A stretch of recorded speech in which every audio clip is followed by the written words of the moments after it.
एक अंधेरी रात एक छोटे से गांव में एक पुराने हवेली की कहानी है। हवेली की दीवारें उस समय भी भयानक थीं जब वे नए नए थीं। वहां के लोग कहते थे कि उस हवेली में भूत प्रेत रहते हैं, लेकिन कोई इसे साबित नहीं कर पाया था। एक रात गांव का एक युवक आकाश अपने दोस्तों के साथ उस हवेली में घुसा।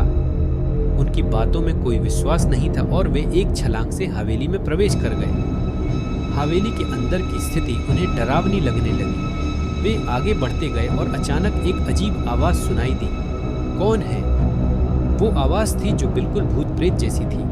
आकाश और उसके दोस्त बेहोश हो गए। जब उन्हें होश आया तो उन्होंने देखा कि वे एक अजीब रूप में रखे हुए खोपड़ी वाले मूर्तियों के सामने खड़े हैं। वे मूर्तियां उन्हें देख रही थीं और उनकी आंखों में अब भी वह आवाज सुनाई दे रही थी।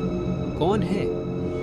उस रात के बाद आकाश कभी भी हवेली के पास नहीं गया। उसने उस रात की घटना को कभी अपने दोस्तों के साथ भूल आया नहीं। उसके दिल में वह आवाज और मूर्तियों की चित्रित तस्वीर आज भी बसी है। यह थी वह कहानी जो हवेली की अंधेरी रात में जीवित है। इसे सुनकर भीड़ उठी कि क्या वाकई उस हवेली में कुछ अजीब है या सिर्फ डर की बात है।